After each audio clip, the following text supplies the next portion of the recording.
शर्मा और हम कर रहे हैं 12th क्लास बुक रेनबो का फर्स्ट चैप्टर वाटर।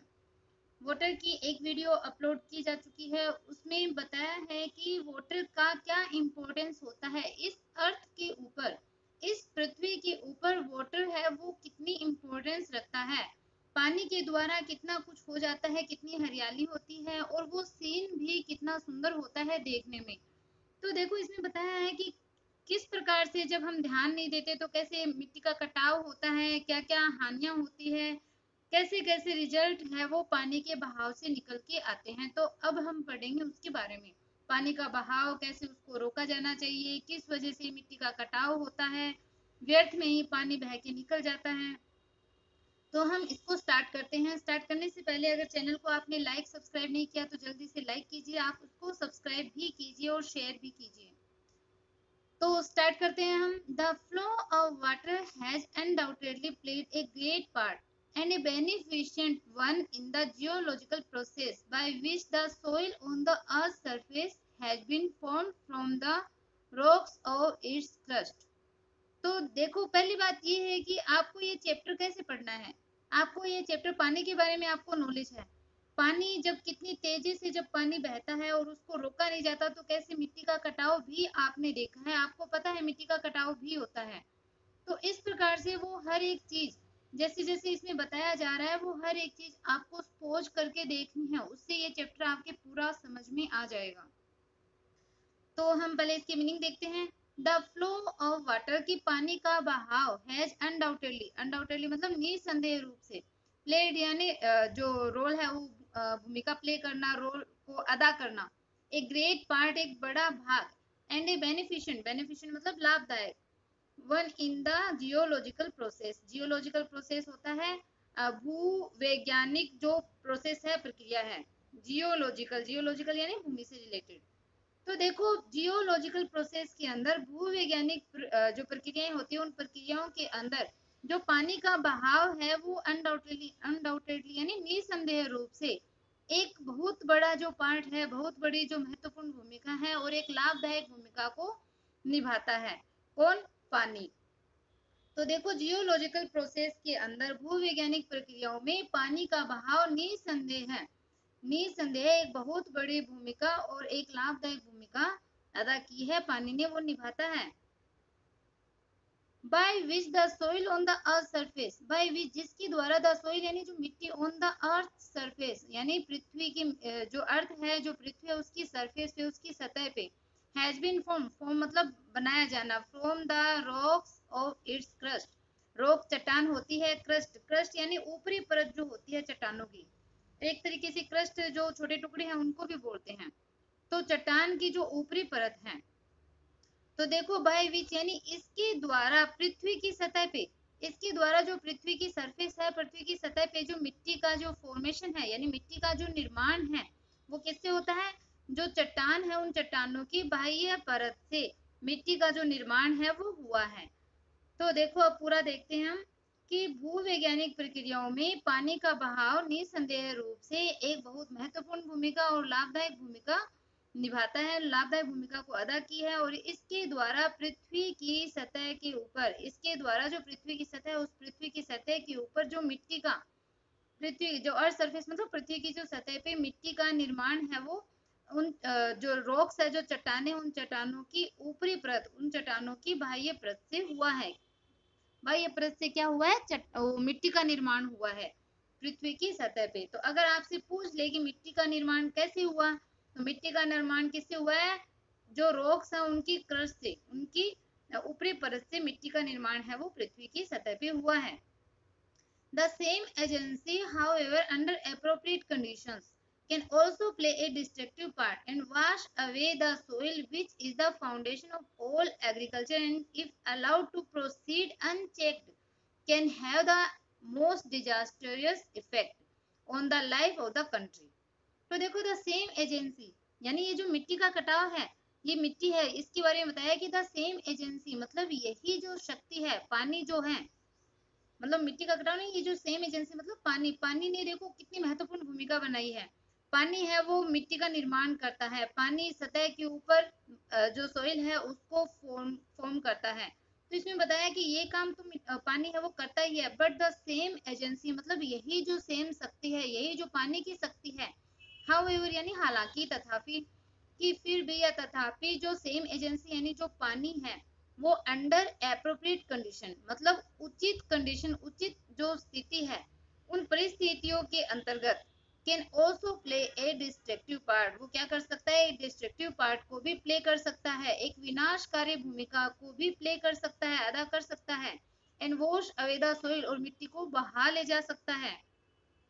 पानी की बात चल रही है कि पानी है वो उन उचित स्थितियों के अंदर एक विनाशकारी भूमिका भी निभा सकता है और मिट्टी को बहा ले जा सकता है। Which is the foundation of all agriculture, जो कि संपूर्ण कृषि की क्या है, फाउंडेशन है, नींव है। जो पानी जो मिट्टी संपूर्ण कृषि की फाउंडेशन होती है, संपूर्ण कृषि की नींव होती है, क्योंकि मिट्टी से ही कृषि होती है। तो वो पूरी कृषि की नींव कौन होता है, मिट्टी, और उस मिट्टी को ये जो पानी है वो विनाशकारी भूमिका निभा सकता है, इसको बहा के ले जा सकता है। और कैसे ले जा सकता है, and if allowed to proceed, यदि हम अलाउ करें, यदि हम अनुमति देते, टू प्रोसीड, प्रोसीड मतलब बहने के लिए, इस प्रक्रिया को अनचेक्ड, बिना रोके, can have the most disastrous effect, तो ये बहुत ही डिजास्टरियस, डिजास्टरियस क्या होता है, बहुत ही विपत्ति से भरा हुआ, विपत्ति कारक, इफेक्ट यानी प्रभाव, on the life of the country, की कंट्री के जीवन पे, मतलब जो कंट्री है, जो मतलब देश है, जो राष्ट्र है, उस राष्ट्र के जीवन पे यदि हम बिना रोके, बिना नियंत्रित करे इसको अगर हम अनुमति देते हैं, तो राष्ट्र के जीवन पे ये बहुत ही विपत्ति से भरी हुई या विपत्तिजनक प्रभाव को भी निभा सकता है, मतलब बहुत ही विपत्तियां भी वो उत्पन्न कर सकता है, इसका विपत्ति कारक प्रभाव भी हो सकता है यदि हम पानी को नियंत्रित किए बिना, यदि हम इसको बहने दें। आपको पता है कि पानी को नियंत्रित करने के लिए बांध भी बनाए जाते हैं, कई जगह उनको रोका भी जाता है, भूमिगत जल के भी स्रोत बनाए गए हैं। तो इसने बताया कि यदि हम बिना रोके पानी को बहने दें, तो ये कंट्री के, राष्ट्र के जीवन पे बहुत ही विपत्ति कारक प्रभाव को भी छोड़ सकता है, विपत्ति कारक प्रभाव वो पृथ्वी पे छोड़ सकता है। देखो, the problem of soil halogen is one of serious import in various countries, especially in many parts of India, कि the problem of soil erosion, कि soil erosion का मतलब मिट्टी के कटाव की जो समस्या है वो क्या है, is one of serious import, ये एक गंभीर इम्पोर्ट है, मतलब गंभीर मुद्दा है। इन वेरियस कंट्रीज की, विभिन्न कंट्रीज के अंदर, बहुत से जो कंट्रियां हैं, बहुत से जो देश हैं, विभिन्न जो देश हैं उनके अंदर, और स्पेशली कहाँ, इन many parts of India, Bharat के बहुत से पार्ट्स में, बहुत से भागों में। तो देखो, विभिन्न देशों में, विशेषकर भारत के विभिन्न भागों में, अनेक भागों में मिट्टी के कटाव की समस्या है वो एक सीरियस इम्पोर्ट है, एक गंभीर मुद्दा है, प्रधान महत्व की चीज है। इम्पोर्ट वैसे तो देखो आयात होता है, एक्सपोर्ट निर्यात होता है, लेकिन यहाँ पे इम्पोर्ट है वो एक मुद्दे के रूप में आया है, क्योंकि मिट्टी का जो कटाव होता है वो समस्या बहुत बड़ी समस्या है और वो कृषि को भी प्रभावित करती है, और भारत के बहुत से भागों में ये मिट्टी का कटाव होता भी है। नेक्स्ट आगे देखो, the conditions under which it occurs and the measures by which it can be checked are deserving of the closest study. तो देखो, द कंडीशन की ऐसी परिस्थितियां, जो कंडीशंस है, परिस्थितियां हैं, अंडर विच जिसके अंतर्गत इट अकर, ये अकर होता है, ये प्रकट होता है, मतलब जिन स्थितियों के अंतर्गत ये मिट्टी का कटाव उत्पन्न होता है, एंड द मेजर्स, और जो उपाय, बाय विच जिसके द्वारा, इट कैन बी चेक्ड कि जिन उपायों के द्वारा इनको रोका जा सकता है, वो क्या है, are deserving of the closest study, वो गहन स्टडी करने का, गहन अध्ययन करने के योग्य है, वो गहन अध्ययन के लिए डिजर्व है, मतलब उन पे गहन अध्ययन किया जाना चाहिए, किस पे, उन उपायों पे जिनके द्वारा इसे रोका जा सकता है, चेक मतलब रोकना, उन उपायों के बारे में जिनसे ये रोका जा सकता है, और उन परिस्थितियों के बारे में भी जिनसे ये प्रकट होती है, जिनसे ये मिट्टी का कटाव होता है, ये दोनों चीज है वो गहन अध्ययन के योग्य है। तो देखो, क्वेश्चन भी है, एग्जाम में पूछा भी गया है कि सोइल एरोजन है वो कैसे होता है, तो इसके बारे में आगे देखो चल रहा है कि soil halogen occurs in successive steps, soil erosion occurs in successive steps, the earliest of which may easily pass unnoticed, कि soil erosion यानी मिट्टी का कटाव है वो अकर होता है, प्रकट होता है इन सक्सेसिव स्टेप्स, सक्सेसिव मतलब कदम दर कदम, मतलब धीरे धीरे करके उत्तरोत्तर बढ़ता है, तो ये जो मिट्टी का कटाव है वो एक उत्तरोत्तर सोपान के रूप में, स्टेप्स यानी उत्तरोत्तर जो कदम है, सोपान है, उन रूप में ये अकर होता है, प्रकट होता है। मतलब धीरे धीरे बढ़ता है, एक साथ मिट्टी का कटाव है वो नहीं होता, धीरे धीरे करके होता है। द अर्लीस्ट, और इसका जो अर्लीस्ट मतलब इसकी जो प्रारंभिक जो मिट्टी का कटाव होता है, मतलब इसकी जो स्टार्टिंग जो टाइम होता है, ऑफ विच में इजीली पास, वो एकदम इजीली मतलब सरलता से पास में गुजर जाता है, अननोटिस्ड यानी बिना ध्यान किए हुए। और इसका जो स्टार्टिंग जो लेवल होता है, इसका जो प्रारंभिक जो चरण होता है, स्टेप होता है, वो आसानी से बिना ध्यान के गुजर जाता है। मतलब उस पे तो हमारा ध्यान भी नहीं जाता है और वो मिट्टी का कटाव होना शुरू हो जाता है और बाद में उसको रोकना मुश्किल हो जाता है। तो देखो, in the later stages the cutting up and washing away of the earth is only too painfully apparent in the formation of deep gullies and ravines, which which make all agriculture impossible। तो देखो, in the later stage मतलब बाद के stages में, बाद की अवस्थाओं में, बाद की अवस्थाओं में क्या होता है, क्योंकि शुरुआत का टाइम तो ऐसे निकल जाता है, और बाद की अवस्थाओं में जो मतलब जो गुलीज हैं और जो रेविन्स है, गुलीज मतलब जो खड्डे होते हैं और रेविन मतलब जो दर्रे होते हैं। तो इसमें बताया कि बाद के स्टेज में क्या होता है, जो गहरे खड्डे और जो दर्रे हैं उनके फॉर्मेशन हो जाता है, उनका निर्माण हो जाता है। तो गहरे खड्डे और दर्रों के निर्माण होता है जो क्या करते हैं, which make all agriculture impossible, जो सभी एग्रीकल्चर को, संपूर्ण कृषि को क्या कर देते हैं, इम्पॉसिबल बनाते हैं। और उसके साथ ही क्या हो जाता है, cutting up and washing away on the अर्थ। तो उसके साथ ही जो ये अर्थ है, अपनी जो पृथ्वी है, उसमें मिट्टी का कटाव और ये जो वॉशिंग अवे यानी मिट्टी का जो बहाव है, वो बहुत ही पेनफुली अपरेंट होता है, बहुत ही दर्द के साथ, दुख के साथ में ये अपरेंट यानी दिखाई देना, प्रतीत होना, अपने सामने उपस्थित होना, प्रकट होना। तो इसमें बताया है कि स्टार्टिंग के टाइम में तो क्या होता है, बहुत आसानी से बिना ध्यान दिए गुजर जाता है, लेकिन लेटर स्टेज के अंदर, बाद की अवस्थाओं के अंदर पृथ्वी के ऊपर मिट्टी का कटाव और इसका बहाव है, वो बहुत ही दुख के साथ हमें दिखाई देता है, हमारे सामने उपस्थित होता है। किस प्रकार से, गहरे खड्डे और दर्रों के निर्माण के साथ, जो कि कृषि को इम्पॉसिबल बना देते हैं, असंभव बना देते हैं। Sudden burst of excessively heavy rain resulting in a large run of a surplus water is the principal factor in causing soil erosion। तो देखो, सडन ब्रस्ट मतलब अचानक से जो ब्रस्ट होता है, जो बौछारें होती है, किसकी, of excessively heavy rain, excessively यानी अत्यधिक रूप से भारी वर्षा की, जो अचानक से जो बौछारें होती है, और रिजल्टिंग मतलब जिसके परिणाम स्वरूप क्या होता है, in a large run of surplus water. तो सरप्लस वाटर मतलब जो अतिरिक्त जल है, रन ऑफ मतलब बहाव। तो अचानक से जो भारी वर्षा की जो बौछारें होती है, वो अतिरिक्त जल का जो बहाव होता है, लार्ज रन ऑफ मतलब अतिरिक्त जल का जो लंबा बहाव होता है, इज द प्रिंसिपल फैक्टर। वो एक प्रिंसिपल फैक्टर मतलब मुख्य एक फैक्टर होता है, एक कारक होता है, इन कोजिंग सोइल एरोजन, मिट्टी के कटाव का एक प्रमुख कारण हो जाता है। क्या हो जाता है प्रमुख कारण,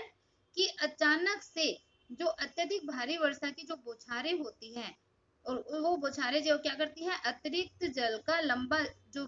बहाव है, अतिरिक्त जल का जो लंबा बहाव उत्पन्न करती है, वो क्या होता है, मिट्टी के कटाव का प्रधान कारण है, वो बन जाता है। ये इससे मिट्टी का कटाव है वो ज्यादा होता है, क्योंकि तेज बौछारों से मिट्टी है वो ज्यादा कटती है। Contributory causes are the slope of the land, removal of the protective coat of vegetation, the existence of ruts along which the water can flow with rapidly gathering momentum, and the absence of any checks to such flow। तो देखो, इसके जो कोज दिए हैं, contributory causes मतलब ये भी question पूछा जा सकता है कि कंट्रीब्यूटरी कोजेज क्या है, जो सोइल एरोजन है उसके कंट्रीब्यूटरी कोजेज क्या है। कंट्रीब्यूटरी कोजेज होते हैं इसमें योगदान देने वाले कारण, मतलब एक तो कारण ये हो ही गया कि अचानक से तेज बौछारें आती है, लेकिन इसमें जो योगदान देने वाले जो कारण है, वो कारण क्या है, स्लोप ऑफ द लैंड, भूमि का जो स्लोप यानी जो ढलान होता है, तो भूमि का ढलान ही ऐसा हो गया कि मिट्टी का कटाव उससे ज्यादा होता है, तो इसके कंट्रीब्यूटरी कोजेज है ये भूमि का ढलान। इसके अलावा removal of the protective coat of vegetation, जो प्रोटेक्टिव कोट मतलब सुरक्षात्मक जो आवरण है, किसका, वेजिटेशन का, वनस्पति का। तो वनस्पतियों का जो सुरक्षात्मक आवरण है उसका रिमूवल मतलब वो हट जाना, वो उसको हटाया जाना। तो भूमि का ढलान हो गया, वनस्पतियों का जो प्राकृतिक जो रक्षात्मक परत है उसका अलग हो जाना, उसको रिमूव हो जाना। The existence of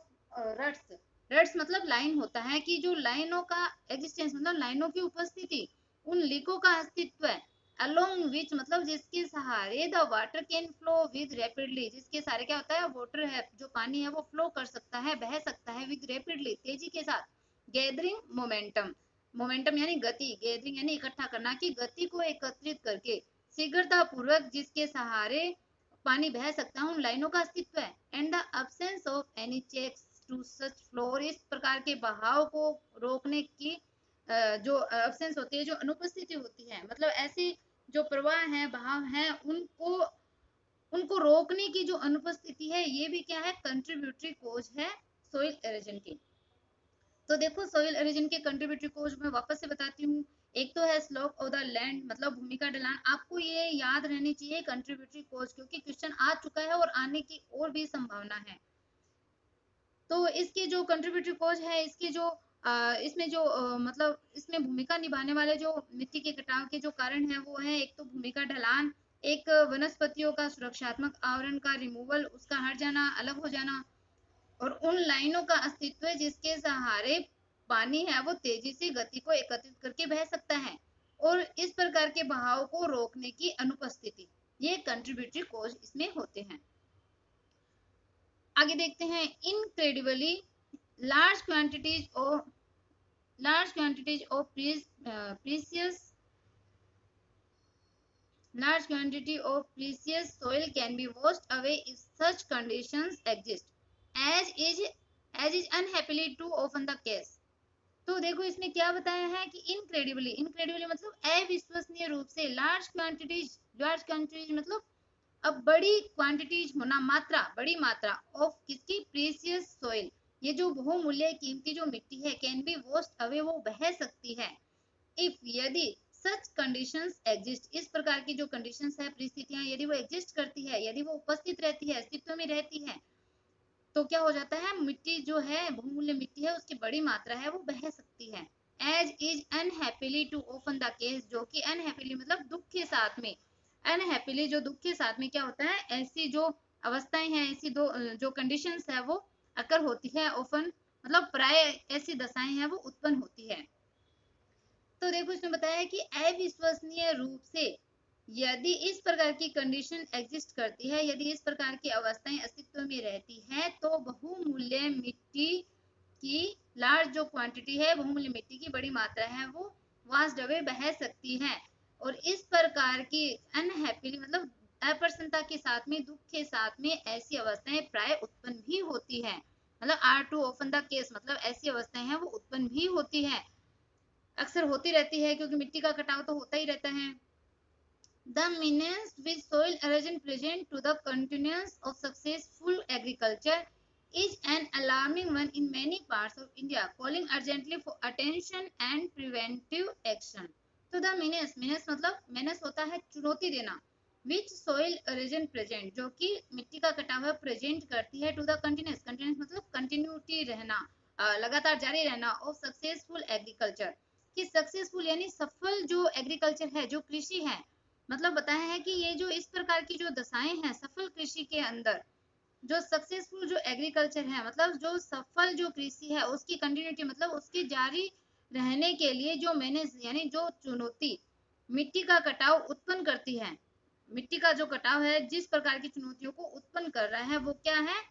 is an alarming one, वो एक अलार्मिंग यानी चेतावनी देना, चेताना, in many parts of India की, इंडिया के बहुत से पार्ट में वो क्या कर रहा है, अलार्मिंग दे रहा है, वो चेता रहा है। तो देखो the menace with soil erosion present to the continuous of successful agriculture, की सफल कृषि के कंटिन्यूस मतलब सक्सेसफुल जो सफल कृषि है उसके कंटिन्यूस में, उसके लगातार जारी रखने में जो चुनौती, जो मैंने सोइल एरोजन प्रेजेंट कर रहा है, जो चुनौती मिट्टी का कटाव उत्पन्न कर रहा है, किस चीज के अंदर, सफल कृषि को लगातार जारी रखने में जो चुनौती मिट्टी का कटाव हमारे सामने प्रेजेंट कर रहा है, उपस्थित कर रहा है, वो इंडिया के बहुत से पार्ट्स के अंदर क्या है, अलार्मिंग है, चेतावनी देने वाला है, चेताने वाला है। तो इसमें क्या होगा, कॉलिंग अर्जेंटली फॉर अटेंशन, वो क्या है, कॉलिंग अर्जेंटली, अर्जेंटली मतलब तुरंत ही उस पर अटेंशन मतलब वो ध्यान दिया जाना चाहिए। इन प्रिवेंटिव एक्शन, और उस पर जो प्रिवेंटिव यानी रोकना, एक्शंस मतलब जो कार्य होते हैं, फिर बता रहा है कि उस पर अर्जेंट ही उस पर ध्यान देने वाला, और उस पर प्रिवेंटिव एक्शन मतलब रोकथाम करने वाले जो कार्यवाही है, जो एक्शंस है, जो कार्य है, वो करने की क्या है,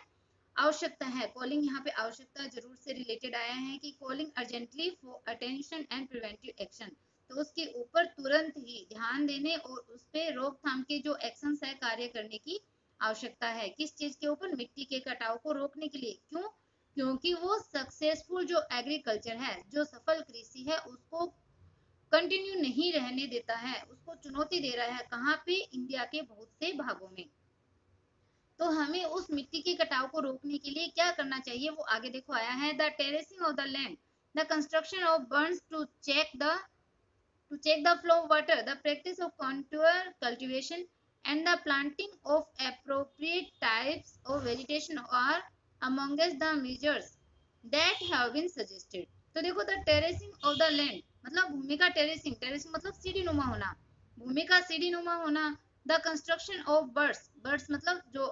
बर्ड्स मतलब जो बांध होते हैं, तो the construction of birds to check the flow of water, पानी के बहाव को चेक यानी रोकने के लिए बर्ड्स का यानी बांध का कंस्ट्रक्शन यानी निर्माण किया जाना। तो भूमि तो सीढ़ी नुमा होना, तो भूमि को सीढ़ीदार बनाना, सीढ़ी नुमा बनाना, और पानी के बहाव को रोकने के लिए क्या करना, बांध का निर्माण करना, बर्ड्स का निर्माण करना। इसके अलावा बताया है the practice of contour cultivation, तो जो कॉन्टूर जो कल्टीवेशन है उसका अभ्यास करना, मतलब कॉन्टूर एक समोच्च खेती का एक एक टाइप है। तो कॉन्टूर यानी जो ऊपर ऊपर ऊपर मतलब इस तरह से यहाँ कर ले, फिर यहाँ यहाँ यहाँ, एक प्रकार से जो सीढ़ीनुमा खेती होती है उसकी बात चल रही है। तो सीढ़ीनुमा खेती का अभ्यास किया जाना, उसको प्रयोग में लेना।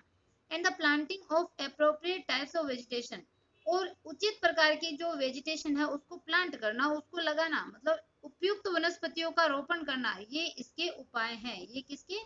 मिट्टी के कटाव को रोकने के उपाय हैं। आर अमंगेस्ट द मेजर्स, वो उन उपायों के बीच में से ये है। अमंगेस्ट मतलब बीच में होना, अमंग मतलब बहुतों में से कई चीजें जो बताते हैं उसके लिए अमंग यूज में आता है। मेजर्स उपाय होते हैं। तो उपाय क्या हो गया, एक तो हो गया भूमि को सीढ़ीदार बनाना, पानी के बहाव को रोकने के लिए बांध का निर्माण करना, कंट्रोल जो कल्टीवेशन है उसका अभ्यास करना, उसको प्रैक्टिस करना, और उचित प्रकार की वेजिटेशन को रोपण करना, उचित प्रकार की वेजिटेशन को लगाना। ये उपाय हैं दैट हैव बीन सजेस्टेड, जो कि सुझाए गए हैं, जो कि बताए गए हैं, और आपको ये सारे सुझाव याद भी होने चाहिए। It is obvious that the aim should be to check the flow of water at the earliest possible stage before it has acquired any appreciable momentum and corresponding large destructive powers. तो that की the aim should be to check, कि जो aim यानी जो लक्ष्य है, should be होना चाहिए, लक्ष्य कैसा होना चाहिए, to check the flow of water at the earliest possible stage, कि जो प्रारंभिक जो संभव जो स्टेज है, प्रारंभिक संभव जो स्टेज है, जो मतलब प्रारंभ का जो अवस्था होती है उस पे ही पानी के बहाव को रोका जाना चाहिए, यह लक्ष्य होना चाहिए। बिफोर इट हैज एक्वायर्ड, इससे पहले कि एक्वायर करे मतलब प्राप्त करे, यानी एप्रिसिएबल मोमेंटम, कि किसी एप्रिसिएबल मतलब तेजी से जो मोमेंटम यानी गति को प्राप्त करे उससे पहले ही, या फिर कोरेस्पॉन्डिंग लार्ज डिस्ट्रक्टिव पावर, या और बड़ी जो विनाशकारी शक्ति है उसको प्राप्त करे, मतलब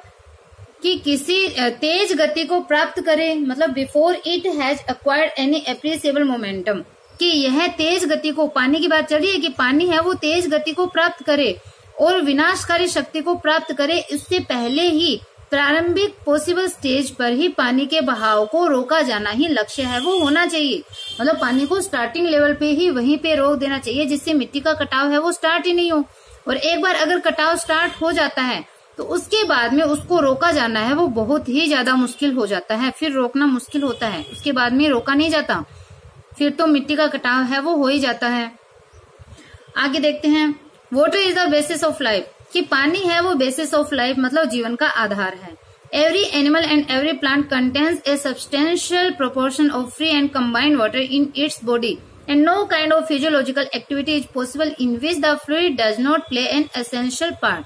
कि एवरी एनिमल, प्रत्येक जीव और प्रत्येक जो प्लांट है, पौधा है, वो कंटेन, वो रखता है सब्सटेंशियल प्रोपोर्शन के एक पर्याप्त मात्रा, उचित मात्रा को ऑफ फ्री, स्वतंत्र या फिर कंबाइंड वाटर मतलब मिश्रित जल। तो इसमें बताया है कि प्रत्येक जीव या प्रत्येक पौधा है वो अपनी बॉडी के अंदर, अपने शरीर के अंदर स्वतंत्र या फिर मिश्रित जल की उचित मात्रा को रखता है। And know kind of physiological activity, और किसी भी प्रकार की जो शारीरिक एक्टिविटी है वो पॉसिबल नहीं होती किसके बिना, in which the fluid does not play an essential part, जिसके अंदर ये जो फ्लूइड मतलब जो द्रव है, जिसके अंदर ये द्रव अपनी महत्वपूर्ण भूमिका को प्ले नहीं करता है, उसके बिना कोई भी फिजिकल एक्टिविटी जो है, शारीरिक क्रिया है, वो संभव नहीं होती है। कोई भी शारीरिक गतिविधियां संभव नहीं हो सकती, जिसके लिए मतलब पानी है वो बहुत ही एसेंशियल पार्ट होता है, पानी के बिना तो कोई एक्टिविटी हो ही नहीं सकती। तो यही इसमें बताया है। देखो, water is of course necessary for animal life, while moisture in the soil is equally imperative for the life and growth of plant and trees, though the quantity necessary varies enormously with the species. तो water is of course यानी वास्तव में जो water है, पानी है, तो water is of course necessary for animal life, कि वास्तव में पानी है वो एनिमल लाइफ के लिए, जीवों के जीवन के लिए आवश्यक होता है, नेसेसरी होता है। while moisture in the soil, जबकि सोइल के अंदर, मिट्टी के अंदर जो नमी है वो भी क्या होती है, इक्वली इम्पेरेटिव, मतलब समान रूप से इम्पेरेटिव होती है, आवश्यक होती है, अनिवार्य होती है। For the life, imperative for the life and growth of plants and trees, कि मिट्टी के अंदर जो नमी है वो समान रूप से, इक्वली यानी समान रूप से पौधों और पेड़ों के जीवन के लिए, लाइफ यानी जीवन और ग्रोथ यानी वृद्धि के लिए समान रूप से क्या होती है, इम्पेरेटिव होती है। तो वृक्षों और पौधों के जीवन के लिए और उनके ग्रोथ के लिए, उनकी वृद्धि के लिए समान रूप से ये इम्पेरेटिव होती है, अनिवार्य होती है। क्या, मिट्टी में नमी। तो मिट्टी में नमी होगी तभी तो वेजिटेशन होगी, प्लांट्स होंगे, ट्रीज होंगे, तभी एनिमल होंगे। तो उनके बिना मतलब हर एक चीज है वो एक दूसरे से कनेक्टेड है, और हर एक चीज में पानी है वो अपनी इम्पोर्टेंट रोल को प्ले करता है। दो the quantity necessary varies enormously with the species, दो यद्यपि द क्वांटिटी जो मात्रा होती है वो नेसेसरी मतलब आवश्यक रूप से, वेरीज यानी भिन्न होती है, एनॉर्मसली मतलब विशाल मात्रा में, मतलब एनॉर्मस मतलब बहुत बड़ा जो होता है उसको बोलते हैं। विद द स्पेसीज, स्पेसीज यहाँ पे प्रजातियों के लिए है, मतलब अलग अलग जो प्राणी होते हैं। तो इसमें बताया है कि जो दो the quantity necessary various enormously with the species, कि प्रजातियों के लिए मतलब इसकी जो क्वांटिटी है, इसकी जो मात्रा है वो प्रजातियों के लिए मतलब प्रत्येक प्राणियों के लिए आवश्यक रूप से अत्यधिक भिन्न होती है। मतलब हर एक प्राणी के लिए आवश्यक रूप से ये भिन्न होती है, अत्यधिक भिन्न होती है। मतलब जो छोटा जीव है उसको कम मात्रा चाहिए, जो बड़ा होता है जैसे ऊंट को पानी बहुत ज्यादा चाहिए, और नॉर्मल जो छोटे जीव होते हैं वो थोड़ा सा पानी पी के वो थोड़ा सा मतलब जो वेजिटेशन खा करके, थोड़े से प्लांट्स खा करके उनका पेट भर जाता है, जबकि बड़े जो एनिमल्स होते हैं उनको ज्यादा चाहिए होता है। तो बताया कि प्रत्येक प्रजाति के लिए इनकी जो क्वांटिटी है, मात्रा है, वो आवश्यक रूप से अत्यधिक भिन्न होती है। The conservation and utilisation of water is thus fundamental for human welfare, कि the conservation and utilisation of water, कि पानी का संरक्षण और पानी का यूटिलाइजेशन मतलब उसका उपयोग, एक तरीके से सदुपयोग भी हम बोल सकते हैं। तो पानी का संरक्षण और उसका प्रयोग जो है, उसका सदुपयोग जो है वो इस प्रकार से क्या है, ह्यूमन वेलफेयर यानी मानव के कल्याण के लिए फंडामेंटल है, मानव के कल्याण के लिए मूलभूत है। पानी का संरक्षण और पानी का यूटिलाइजेशन, उसका प्रयोग बहुत ही मानव के वेलफेयर के लिए, मानव के कल्याण के लिए ये मूलभूत चीज होती है। Apart from artesian water, the ultimate source in all cases is rain or snowfall. तो देखो, अपार्ट फ्रॉम आर्टिजन वाटर, कि आर्टिजन वाटर के अलावा, आर्टिजन वाटर क्या होता है, जो भूमिगत जल होते हैं उनको बोलते हैं। तो आर्टिजन वाटर के अलावा हर एक केस में, हर एक मामले में जो अल्टीमेट सोर्स होता है, अंतिम जो स्रोत होता है पानी का, वो क्या है, बारिश या फिर स्नोफॉल या फिर बर्फबारी। मतलब सभी मामलों में जल का जो अंतिम स्रोत है वो क्या होता है, या तो वर्षा होता है या फिर रेनफॉल होता है, बर्फबारी होता है। Much of Indian agriculture depends on seasonal rainfall. तो मच ऑफ इंडियन एग्रीकल्चर की अधिकतर जो भारतीय कृषि है वो मौसमी जो रेनफॉल है, बारिश है, उस पर डिपेंड करती है। मतलब भारत की जो कृषि है वो अधिकतर किससे होती है, रेनफॉल सी होती है। एंड इज देयरफॉर, और देयरफॉर यानी इसलिए यह क्या है, and is therefore very sensitive to any failure or irregularity of the same. तो इसमें बताया कि इज देयरफॉर और इसलिए वेरी सेंसिटिव, ये एकदम सेंसिटिव यानी एकदम संवेदनशील, टू एनी फेलियर यानी असफल होना, और इरेगुलरिटी मतलब अनियमित, ऑफ द सेम मतलब इस जल का असफल होना मतलब बारिश का नहीं होना, या फिर उसकी इरेगुलरिटी मतलब इसके अनियमित होने से ये क्या होता है, बहुत ही संवेदनशील होती है। क्या कृषि है वो बहुत संवेदनशील होती है बारिश के न होने से या फिर इसके अनियमित होने से। और आपको पता है भारत के अंदर जो वर्षा है वो अनियमित होती है और कई बार होती ही नहीं है टाइम पे, तो जो खेती को बहुत ज्यादा इफेक्ट करती है, खेती को प्रभावित करती है।